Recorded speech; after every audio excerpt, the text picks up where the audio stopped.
ঈদের পরের দিন আমার কাজিন এবং তার হাজব্যান্ডকে আমাদের বাসায় দাওয়াত দেওয়া হয়েছিল। এর আগে প্রায় সবার বাসায় দাওয়াত খাওয়ানো হয়েছে, কিন্তু আমাদের এখানে হয়নি। তো এবার সুযোগ ছিল, সেই সাথে ফ্যামিলি সবাইকে বলা হয়েছে। বলা যায় একটা ফ্যামিলি গেট টুগেদার।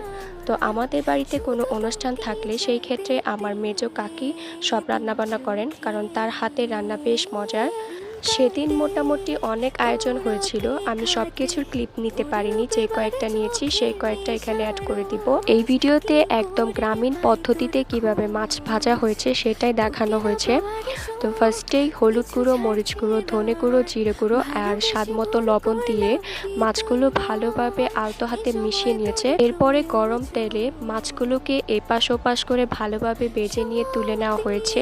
আর গ্রামে আসলে সবসময় মাটির চুলায় রান্না করা হয়। মাটির চুলা রান্না খেতে বেশ মজা, যারা খেয়েছেন তারাই বলতে পারবেন। তো আজকের ভিডিওটা এখানেই শেষ করছি, দেখা হবে নেক্সট ভিডিওতে। সবাই ভালো থাকবেন, আল্লাহ হাফেজ।